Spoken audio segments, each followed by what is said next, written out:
Olá, vejamos hoje um dos segredos ocultados por teólogos, o Cântico de Moisés, ou seja, a primeira emergência do ungido de Deus que ocorreu no contexto sócio-histórico Caim versus Abel. Enfim, hoje vamos abordar o seguinte tema: a divisão e oposição social do trabalho entre, de um lado, o trabalho agrícola, que é simbolizado no signo Caim, e do outro lado, o trabalho pastoril, que é simbolizado no signo Abel. Contexto no qual ocorreu a primeira emergência do ungido do Criador na humanidade, e que corresponde ao quarto dia da criação, ou quarto estágio do processo de divisão e oposição social do trabalho material e intelectual. A realidade histórica que serviu como objeto de observação e de reflexão para que antigos pensadores houvessem abstraído a teoria da história, certamente consistiu no milenar processo sócio-histórico, econômico, político e cultural do Antigo Egito, cuja fase classificada como período neolítico egípcio durou de 5.500 a 4.500 anos antes de Cristo, aproximadamente, conforme o historiador Pierre Lévesque nos informa em seu livro As Primeiras Civilizações, os Impérios do Bronze, página 94. Em determinada fase do período neolítico, se desenvolveu o quarto estágio da divisão e oposição social do trabalho material e intelectual, que correspondeu à divisão e oposição entre o trabalho agrícola e pastoril. A fase subsequente, cerca de 4.500 até 3.500 AC, é chamada pelos egiptólogos de período pré-dinástico, que compreende três sucessivas etapas: a primitiva, a antiga e a média. A última fase do pré-dinástico é chamada de recente, ou época pré-tinita, cerca de 3.500 a 3.150 a.C. Convém recapitularmos dois pontos importantes que vimos em palestras anteriores e que nos ajudarão a entender o presente tema. O primeiro ponto consiste na noção de teoria da sócio-história, que transcorre em tempo de muita longa duração. O segundo ponto, importante, consiste na noção de processo de divisão e oposição social do trabalho material e intelectual, que é concebido como fator estrutural permanente e como sendo o fio condutor de toda a gênese sócio-histórica da humanidade, que transcorre em tempo muito longo. Em outros termos, o autor da teoria da história, registrada nos primeiros capítulos do livro Gênesis, na verdade, identificou e selecionou a referida divisão social do trabalho como sendo a instituição social que atua como fator estrutural, dominante e permanente e que se desdobra na muito longa duração da gênese sócio-histórica da humanidade em 7 diferentes estágios. 7 estágios estes que o referido autor simbolizou, preste atenção, na figura dos 7 dias da criação. O quarto estágio da divisão e oposição social do trabalho material intelectual, ou quarto dia da criação, corresponde ao conflito entre, de um lado, o trabalho agrícola simbolizado no signo Caim, e do outro lado, o trabalho pastoril simbolizado no signo Abel. Este quarto estágio, ou quarto dia da criação, como queira, se encontra inserido na segunda parte da teoria da história, que chamamos de verificação empírica. Confira lá Gênesis 2, 4b até ao capítulo 8, versículo 18. A primeira parte da teoria da história está registrada no Gênesis, capítulo 1 ou 2, versículo 1, 4a, que chamamos de sistematização teórica, pois o autor da teoria da história subdividia nessas duas partes. A primeira emergência do ungido de Deus, Criador, na história da humanidade, ocorreu precisamente no contexto sócio-histórico Caim versus Abel. Mais informações a respeito dos dois pontos que falamos anteriormente e também a respeito das noções de sistematização teórica e verificação empírica podem ser obtidos no vídeo intitulado História em Tempo Muito Longo e a Revelação do Cântico de Moisés, cujo link está abaixo deste vídeo, juntamente com o link do presente vídeo. Inscreva-se em nosso canal para ficar bem informado acerca de temas bíblicos e de temas atuais também. E ainda para saber discernir entre uma abordagem séria e, do outro lado, as diversas asneiras bíblicas com as quais a picaretagem teológica, sacerdotal, cineastas com seus filmes e muitos curiosos vêm inundando a internet e confundindo as pessoas.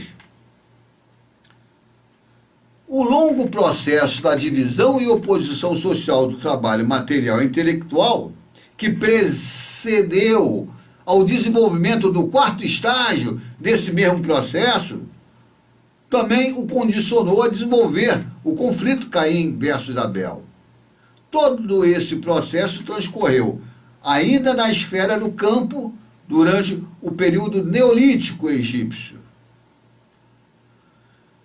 O quarto estágio desse processo teve início, cronologicamente, do seguinte modo. Em primeiro lugar, desenvolveram-se coletividades sedentárias e estratificadas que exerciam prioritariamente a propriedade privada agrícola. Em segundo lugar, desenvolveram-se,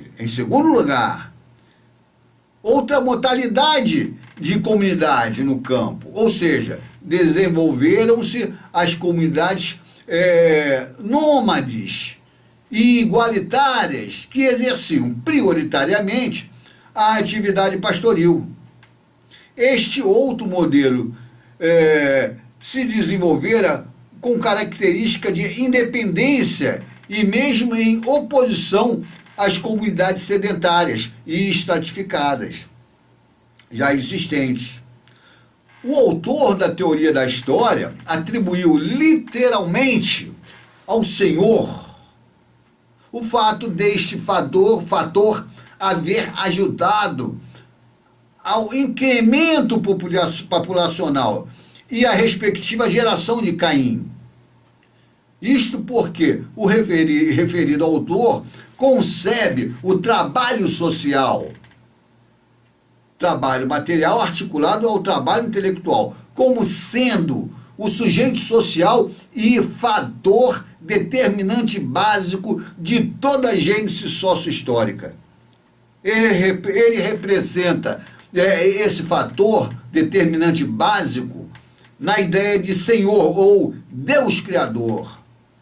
A noção de trabalho social consiste, entretanto, na forma simples de representação do sujeito social, cuja forma complexa é estruturada e se encontra exposta lá na primeira parte da teoria da história, logo no primeiro dia da criação.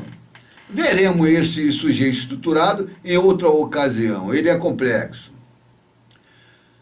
O autor representou a tal ordem cronológica ao atribuir ao casal Adão e sua mulher, em primeiro lugar, gerar Caim e, em segundo lugar, gerar Abel.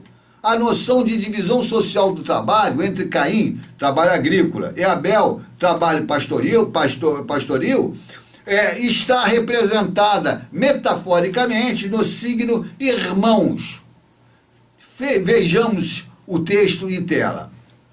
Adão conheceu Eva, sua mulher, e ela concebeu e deu, em primeiro lugar, à luz Caim, e disse: possuí um homem com a ajuda do Senhor.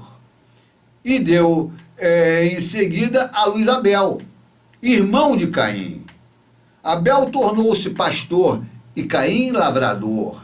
Este signo irmão é que representa metaforicamente a divisão social do trabalho entre Caim, lavrador, e Abel, pastor. Confira lá Gênesis 4, 1, 2a.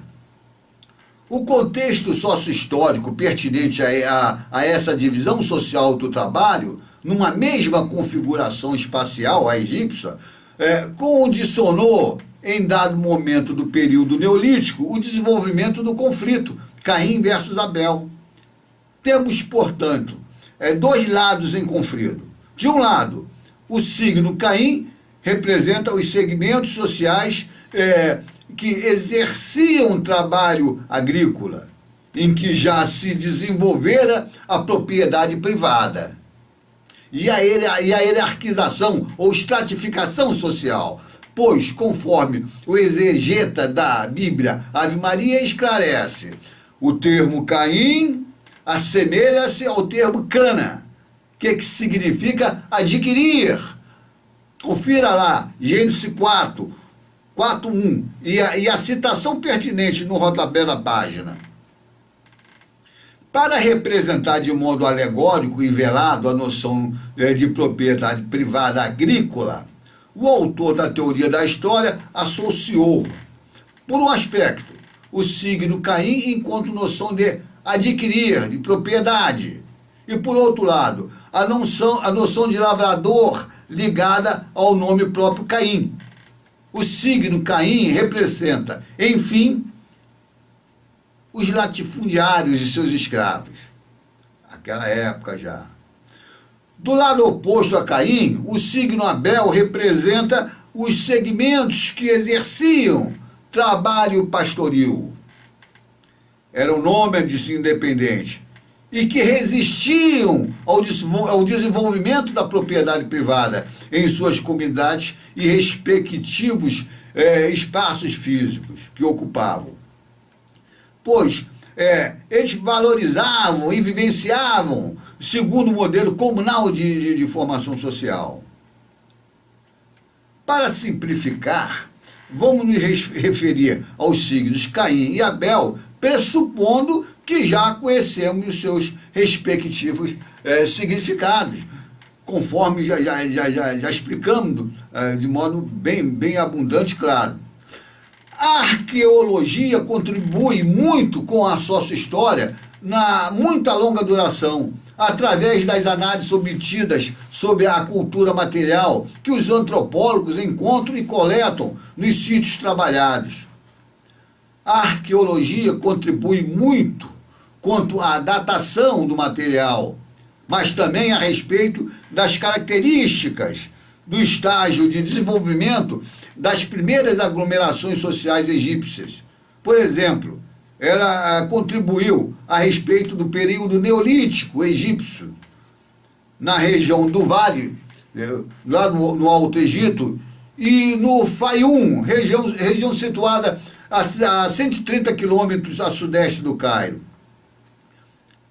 Por volta de 1500 a.C., aglomerações neolíticas, cujo material analisado mostrou indício do aparecimento da agricultura acompanhada ou irmanada, como diz o autor do Gênesis, com o desenvolvimento da domesticação de animais. Domesticação esta que já era praticada, parece, anteriormente, pela população da Núbia ribeirinha do Nilo. Confira lá Leveck, na página 93. A arqueologia contribui, assim, para localizarmos no curso sócio-histórico egípcio, que se desenvolveu em tempo muito longo e na respectiva configuração espacial, tanto a data aproximada como o local do desenvolvimento do quarto estágio de desenvolvimento da divisão e oposição social do trabalho. Divisão do trabalho esta que consistiu, de um lado, no aparecimento do trabalho agrícola, irmanado ou acompanhado, do outro lado, da domesticação de animais, trabalho pastoril. Quarto estágio, este que o autor da teoria da história representou na figura Caim versus Abel. Os segmentos sociais designados Caim estenderam violentamente o seu poder e a respectiva propriedade privada sobre os segmentos sociais que exerciam a atividade pastoril, Abel, eliminando o modelo igualitário de formação social e a independência dos segmentos pastoris relativa à propriedade privada. Assim, Caim desenvolveu a propriedade privada agropastoril. Vamos ver agora o contexto sócio-histórico em que, pela primeira vez, o ungido do Deus Criador emergiu na história da humanidade.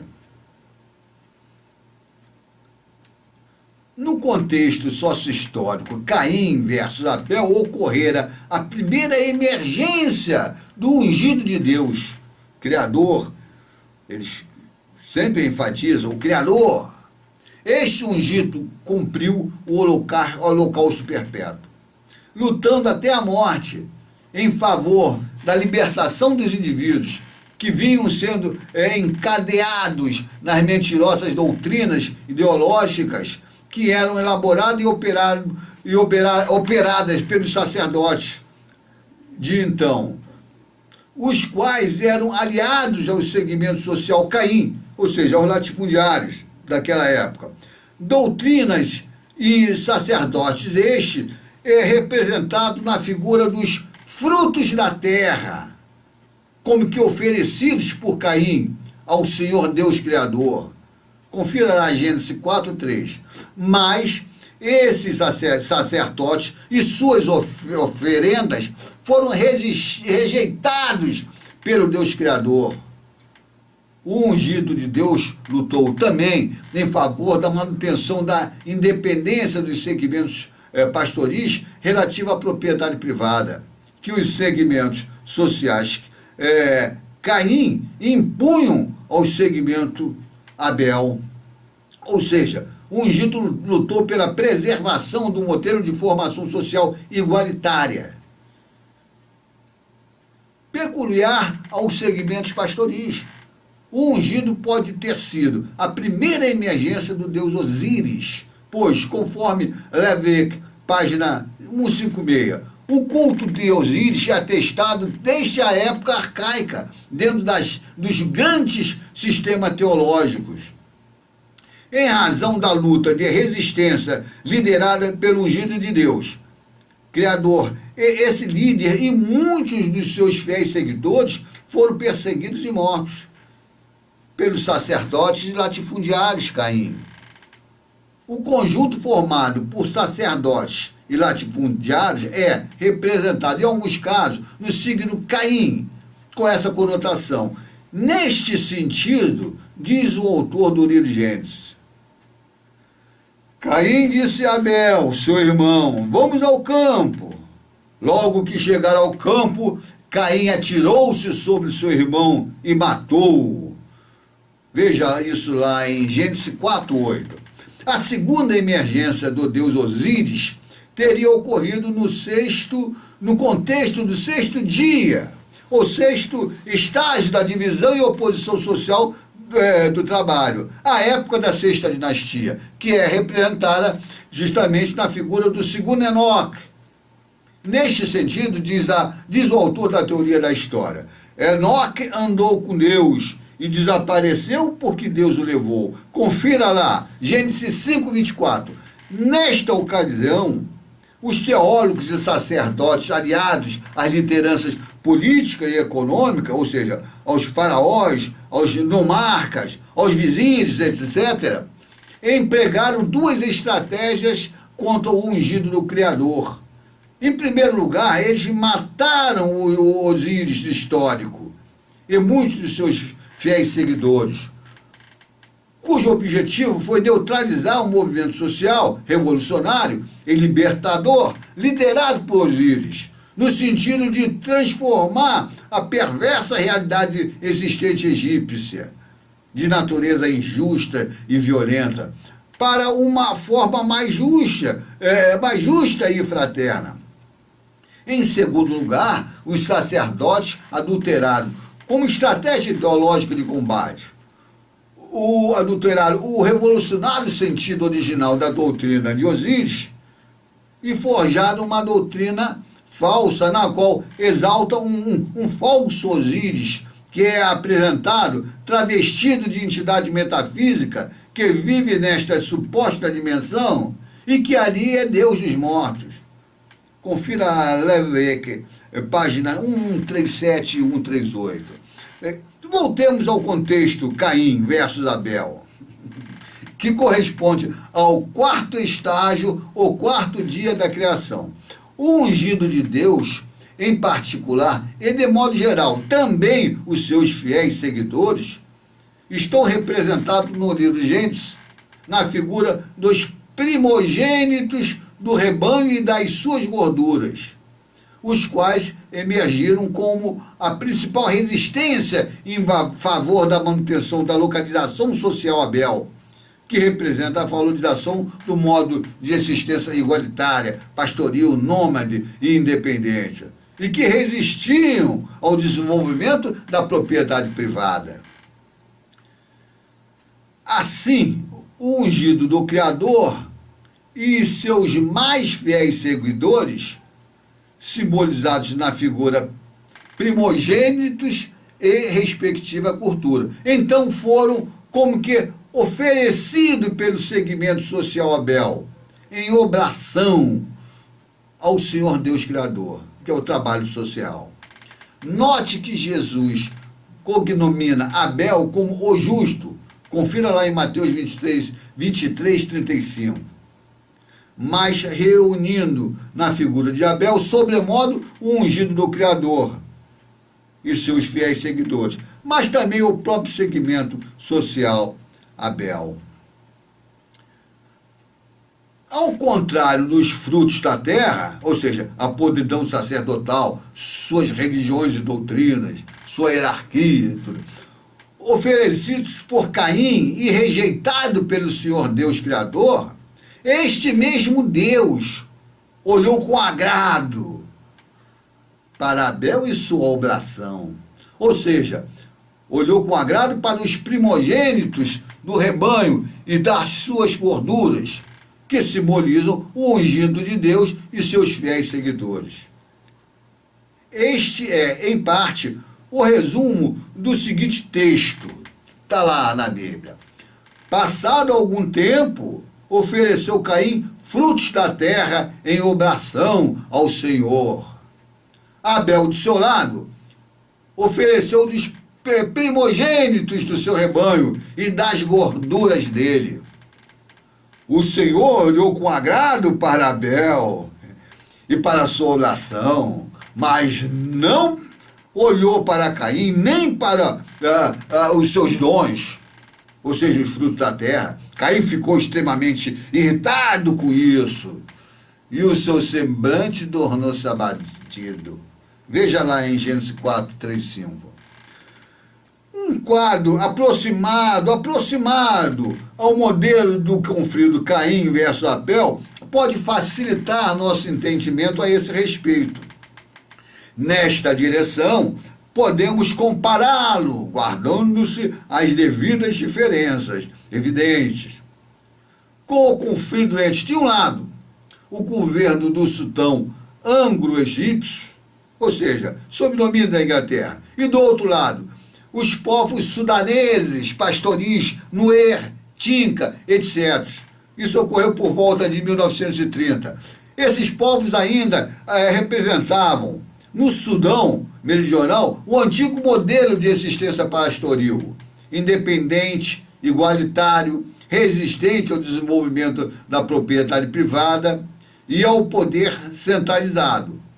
Modo de existência este análogo ao do segmento social pastoril, que o autor da teoria da história representou, tendo o Antigo Egito como objeto de estudo no signo Abel, o qual foi combatido, dominado e extinto no Antigo Egito pelo segmento social Caim há mais de 7.000 anos. Também aqui a arqueologia ajuda tanto em relação à datação como em relação à analogia que estão fazendo entre o modo de existência Abel no Antigo Egito e, do outro lado, o modo de existência dos pastores no Tinca, etc., de 1930. Quanto a essa analogia, arqueólogos ligados ao portal Egito informam, veja isso lá na Wikipédia, ele informa a respeito do peculiar emprego da vaca, tanto pelos pastores egípcios no contexto neolítico inferior egípcio, nas imediações do Saara, como pelo moderno pastoreio africano. Nesta direção, diz o texto, aparentemente, os pastores do Saara, lá no Egito Antigo, parecem ter seguido o moderno modo africano de pastoreio, em usar seus animais como fontes vivas de proteínas, a extração do leite, do sangue, e não para a carne, para comer carne. A preservação do modo de existência dos pastores sudaneses parece uma situação semelhante aos indígenas que vivem, ainda hoje, empenhados na floresta amazônica, para preservarem seu miliar modo de existência comunal simples, ante a maldição portuguesa, espanhola, inglesa, francesa, holandesa, que os vem perseguindo, exterminando, cercando e lhes roubando as terras por cerca de 500 anos. Quanto ao governo anglo-egípcio do Sudão, este já se encontrava no estágio de civilização complexa, portanto, muito além do estágio em que se encontrava no Antigo Egito, o Caim de 7.000 anos atrás.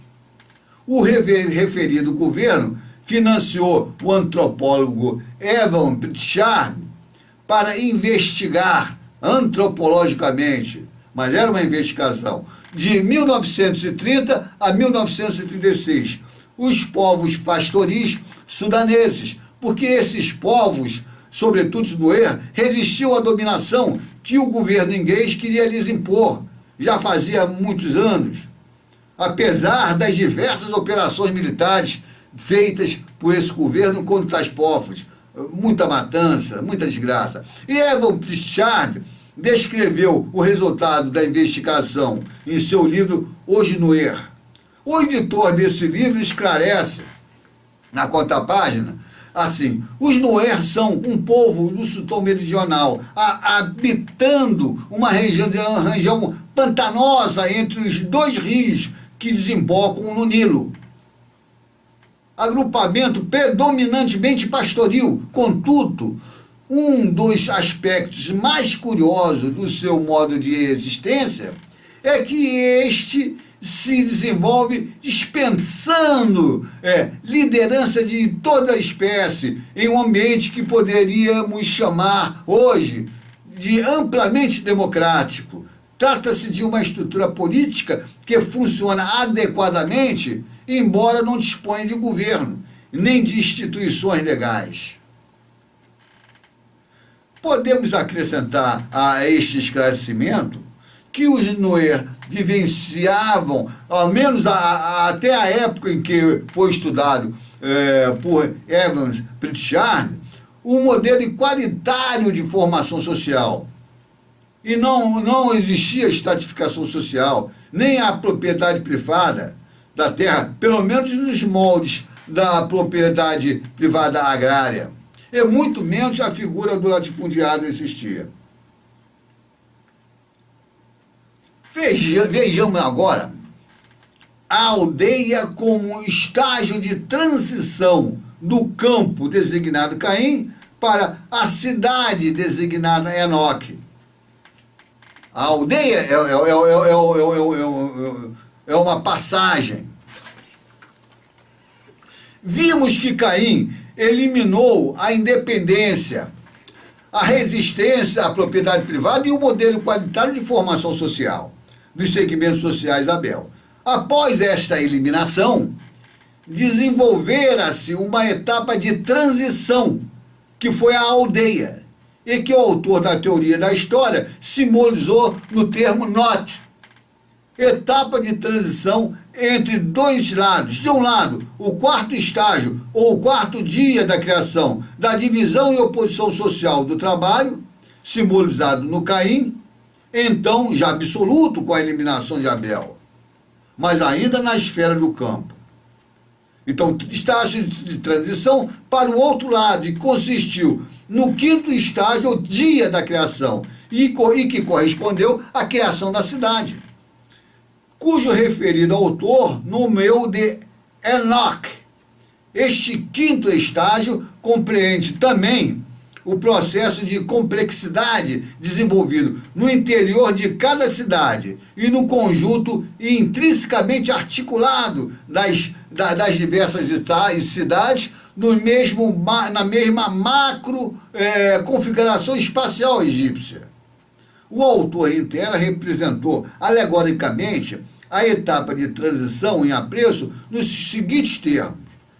Vejamos. Caim retirou-se da presença do Senhor e foi habitar na região de Nod, ao oriente do Éden.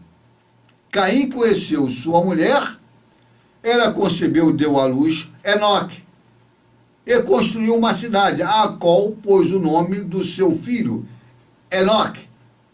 Isso está lá em Gênesis 4, 16 e 17. Encerramos a palestra de hoje.